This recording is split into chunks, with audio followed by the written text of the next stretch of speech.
നമസ്കാരം. നമ്മുടെ ഈ സമൂഹത്തിൽ ഏത് കോണിലും പൊതുവെ കണ്ടുവരുന്നൊരു കാര്യമുണ്ട്. ചോദ്യം ചോദിക്കുന്നവരെ എല്ലാവരും ഒറ്റപ്പെടുത്തും. അതിപ്പോൾ ഒരു വലിയ ഗ്രൂപ്പ് ആയിക്കോട്ടെ, ഒരു വിദ്യാഭ്യാസ സ്ഥാപനമായിക്കോട്ടെ, അല്ലെന്നുണ്ടെങ്കിൽ ജോലി ചെയ്യുന്ന സ്ഥാപനമായിക്കോട്ടെ, ഒരു കമ്മിറ്റി ആയിക്കോട്ടെ, ഫൗണ്ടേഷൻ ആയിക്കോട്ടെ, ഏത് സ്ഥലവും ആയിക്കോട്ടെ, അവിടെ മറ്റുള്ളവർ അംഗീകരിക്കുന്നതിനെ എതിർക്കുകയോ അല്ലെങ്കിൽ ചോദ്യം ചോദിക്കുകയോ ഒക്കെ ചെയ്യുന്ന വ്യക്തികളെ അവര് ഒറ്റപ്പെടുത്തും, അല്ലെന്നുണ്ടെങ്കിൽ അവിടെ നിന്ന് പുറത്താക്കാൻ ശ്രമിക്കും. ആ കാര്യമാണ് ഇവിടെ അൻസിബ ഹസന് നേരെ ഉണ്ടായത്.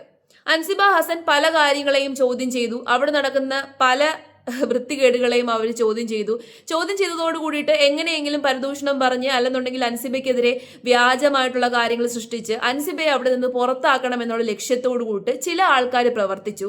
അവസാനം സഹികെട്ട് അൻസിബ കൊണ്ട് കേസ് കൊടുത്തതോട് കൂടിയിട്ട് ഇപ്പൊ എല്ലാവരുടെയും കൈവിട്ടുപോയി. ഇപ്പൊ ന്യായീകരണവുമായിട്ട് കുറെ കുടുംബ സ്ത്രീകൾ, കുറെ കുലസ്ത്രീകളൊക്കെ ഇറങ്ങിയിട്ടുണ്ട്. അവരുടെ ന്യായീകരണം കേൾക്കുമ്പോൾ തന്നെ ചിരി വരും.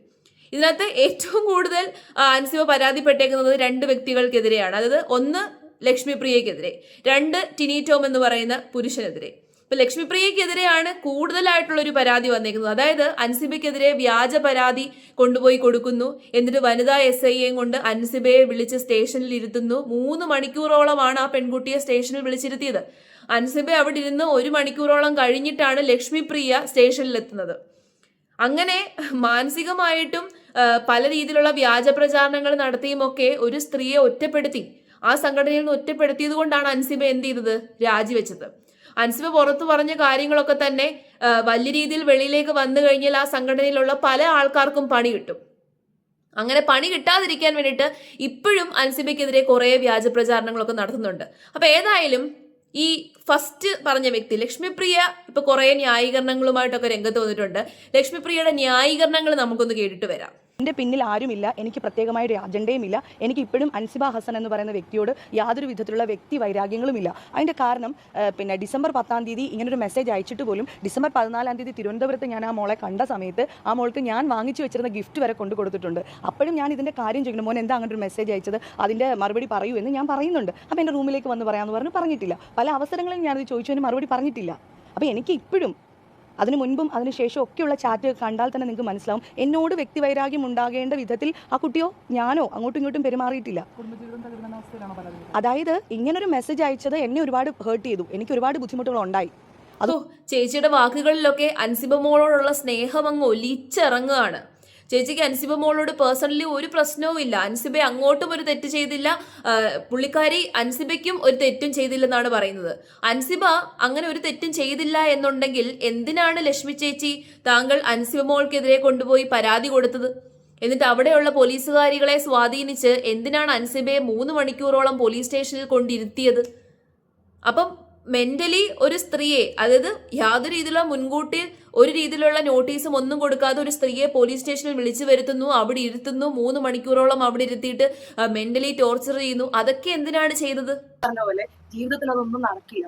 ജീവിതത്തിൽ വെച്ചാൽ വളരെ എഫിഷ്യന്റ് ആയിട്ടുള്ള പോലീസ് ഓഫീസേഴ്സ് ഉണ്ട്. ഫസ്റ്റ് ഓഫ് ഓൾ എനിക്ക് വിഷമം വരുന്നത് അവരുടെയൊക്കെ വിലയേറിയ സമയം ഇതിനൊക്കെ വേണ്ടിയിട്ട് കളയുന്നതിലാണ് എനിക്ക് ഭയങ്കര വിഷമം വരുന്നത്. നമ്മുടെ മുഖ്യമന്ത്രി ആണെങ്കിലും ആഭ്യന്തരമന്ത്രി ആണെങ്കിലും DGP ആണെങ്കിലും അവരുടെയൊക്കെ വിലപ്പെട്ട സമയമാണ് ഇത്തരം കാര്യങ്ങൾക്ക് വേണ്ടിയിട്ട് കളയുന്നത് എന്നുള്ളത് എനിക്ക് ഭയങ്കര വിഷമം ഉണ്ടാക്കിയ ഒരു കാര്യമാണ്. പക്ഷേ സത്യം എന്ന് പറയുന്നത് നമ്മുടെ കൂടെ ഉള്ളിടത്തോളം കാലം എന്താ പറയാ, നമുക്ക് ഇവരുടെ നാവ് തന്നെയാണ് ഇവരെ ചതിക്കുന്ന ഏറ്റവും വലിയ ഫാക്ടർ. ഇപ്പൊ ഇവർക്കങ്ങ് വിഷമമാണ്. പോലീസുകാരുടെയൊക്കെ വിലപ്പെട്ട സമയമാണല്ലോ കളയുന്നത്. അൻസിബ കൊണ്ട് പരാതി കൊടുത്തപ്പോഴേക്കും പോലീസുകാരുടെ വിലപ്പെട്ട സമയം പോകുന്നു, DGPയുടെയും SIയുടെയും SPയുടെയും ഒക്കെ വിലപ്പെട്ട സമയം പോകുന്നു, മന്ത്രിമാരുടെ വിലപ്പെട്ട സമയം പോകുന്നു. ആദ്യം അൻസിബയ്ക്കെതിരെ പരാതി കൊടുത്തിരുന്നത് ആരാണ്? ലക്ഷ്മിപ്രിയ. ഒരു മെസ്സേജ് അയച്ചു എന്നുള്ള കാരണത്താൽ ലക്ഷ്മിപ്രിയ കൊണ്ടുപോയി അൻസിബയ്ക്കെതിരെ പരാതി കൊടുക്കുന്നു. അവിടെയുള്ള SIയെ, ആ SIക്കൊക്കെ എതിരെ അൻസിബ പരാതി നൽകിയിട്ടുണ്ട്. അവരെ സ്വാധീനിച്ച് അൻസിബയെ ഒരു നോട്ടീസും കൂടാതെ വിളിച്ചു വരുത്തുന്നു, 3 മണിക്കൂറോളം അവിടെ ഇരുത്തുന്നു, ചോദ്യം ചെയ്യുന്നു. അന്നേരം പോലീസുകാരുടെ വിലപ്പെട്ട സമയം നഷ്ടപ്പെട്ടില്ലേ? ഇവർക്കത് ഡബിൾ സ്റ്റാൻഡ് നിൽക്കുന്നെന്നുള്ളതാണ് ഞാൻ ആലോചിക്കുന്നത്. ഇവരെപ്പോഴും ഡബിൾ സ്റ്റാൻഡിലാണ് നിൽക്കുന്നത്. എപ്പോഴും ഭൂലോക ഫ്രോഡായിട്ടുള്ള കാര്യങ്ങൾ മാത്രമാണ് ഇവർ സംസാരിക്കുന്നത്. എപ്പോഴും ഉടായിപ്പ് രീതിയിലുള്ള സംസാരമാണ്. എപ്പോൾ വന്നാലും ഈ സംസാരമാണ്. ഭയങ്കര ഭാവഭവ്യതയോട് കൂടിയിട്ട് ഭയങ്കര സ്നേഹം ഒലിച്ചിറങ്ങുന്ന രീതിയിൽ അങ്ങ് സംസാരിക്കുമ്പോഴേക്കും ഇവരുടെ ഉടായിപ്പുകളൊന്നും തന്നെ വെളിയിലേക്ക് വരത്തില്ല എന്നുള്ളൊരു ചിന്താഗതിയാണ് ലക്ഷ്മിപ്രിയയെ പോലെയുള്ളവർക്ക്. അൻസിബയുടെ DNA മോശമാണ് എന്ന് പറയുക എന്ന് പറഞ്ഞു കഴിഞ്ഞാൽ അത് ഏറ്റവും വലിയൊരു ഒരു ചീത്ത കാര്യമാണ്. ഒരു വ്യക്തിയുടെ അയാളുടെ വ്യക്തിത്വത്തെ, അയാളുടെ റൂട്ടിനെ, അയാളുടെ അച്ഛനെയും അമ്മയും ഒക്കെ മോശക്കാരായിട്ട് ചിത്രീകരിക്കുന്ന രീതിയിലുള്ള വർത്തമാനമല്ലേ DNA മോശമാണ് എന്ന് പറഞ്ഞു കഴിഞ്ഞാൽ. ഉറപ്പായിട്ടും DNA ആരിലൂടെയാണ് നമുക്ക് കിട്ടുന്നത്? നമ്മുടെ അച്ഛൻ്റെ അമ്മയുടെയിലൂടെയാണ്, നമ്മളുടെ പാരമ്പര്യമാണ്. അപ്പോൾ ആ പാരമ്പര്യത്തെ തന്നെ ചോദ്യം ചെയ്യുകയായിരുന്നു ടിനി ടോം ചെയ്തത്. അപ്പോൾ ഒരു സ്ത്രീയെ അനാവശ്യമായിട്ട് കുറ്റപ്പെടുത്തുകയും ആവശ്യമില്ലാത്ത നെഗറ്റീവായിട്ടുള്ള കാര്യങ്ങളൊക്കെ ആ സ്ത്രീക്കെതിരെ പടച്ചിറക്കുകയും, പുള്ളിക്കാരി കല്യാണം പോലും കഴിച്ചിട്ടില്ല. അപ്പൊ ആ പെൺകുട്ടിയെ അത്രയും മാനസികമായിട്ട് ബുദ്ധിമുട്ടിച്ചത് പോരാഞ്ഞിട്ട് ഇപ്പൊ കുറെ ന്യായീകരണങ്ങളുമായിട്ട് ഇറങ്ങിയിട്ടുണ്ട്. അൻസിബ പറഞ്ഞൊരു കാര്യം എല്ലാവരും വളരെയധികം മുക്കിക്കളഞ്ഞു. ഓർമ്മയുണ്ടോ? ആദ്യം അൻസിബ ആരോപണം ഉന്നയിച്ച സമയത്ത് വന്ന് പറഞ്ഞത് സ്പോൺസർഷിപ്പിന്റെ കാര്യം. ഈ അമ്മ പോലത്തെ സംഘടനയിൽ ഇതുപോലത്തെ ഉടായ്പ സ്പോൺസർഷിപ്പുകൾ ഒരുപാട് നടക്കുന്നുണ്ട്. ഒറ്റ കാര്യം പറയാം, നമ്മുടെ രാജ്യത്തുള്ളൊരു മെയിൻ ഒരു വിഷയം എന്താണെന്നറിയാമോ? മിഡിൽ ക്ലാസ് ട്രാപ്പ് എന്ന് പറയും. അതായത് മിഡിൽ ക്ലാസ്സിലുള്ള ആൾക്കാർ, ഇപ്പോൾ ഒരു 2 ലക്ഷം 3 ലക്ഷം ഒക്കെ വരുമാനം കിട്ടുന്ന ആൾക്കാർ, അവർ ടാക്സ് അടച്ച് നല്ലതുപോലെ കഷ്ടപ്പെടുന്നുണ്ട്.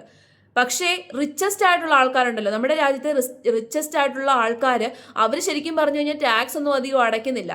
അവർ ടാക്സ് വെട്ടിക്കാനും ഗവൺമെന്റിന്റെ കണ്ണ് പൊത്താനും വേണ്ടിയിട്ട് ചെയ്യുന്ന ഒരു പരിപാടിയാണ് സ്പോൺസർഷിപ്പ് എന്ന് പറയുന്നത്.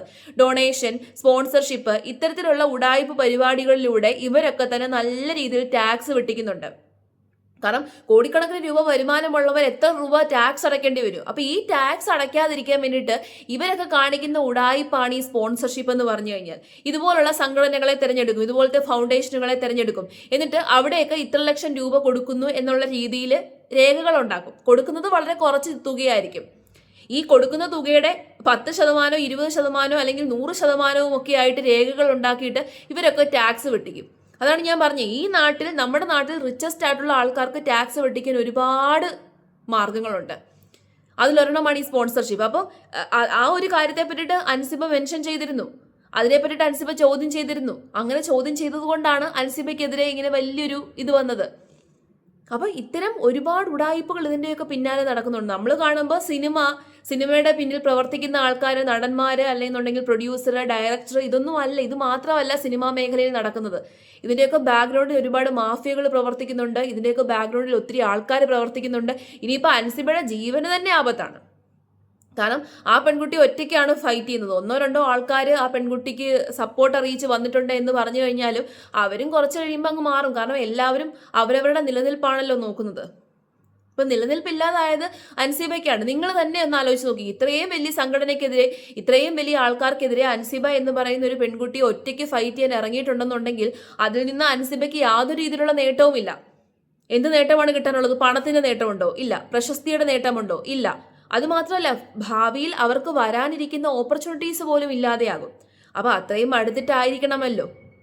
പക്ഷേ അൻസിബയ്ക്കെതിരെ പ്രവർത്തിക്കുന്നവരുടെയൊക്കെ പുറകിൽ ഒരുപാട് വലിയ വലിയ വ്യക്തികൾ പ്രവർത്തിക്കുന്നുണ്ട്, ഒത്തിരി വലിയ മാഫിയകൾ പ്രവർത്തിക്കുന്നുണ്ട്, വലിയ കൂടിയ ആൾക്കാരൊക്കെ പ്രവർത്തിക്കുന്നുണ്ട്. അത് വെളിയിൽ വരാതിരിക്കാൻ വേണ്ടിയിട്ട് പിന്നെയും ആ പെൺകുട്ടിയെ ആവശ്യമില്ലാത്ത നെഗറ്റീവുകൾ പറഞ്ഞിട്ട് താഴ്ത്തിക്കെട്ടുകയാണ്.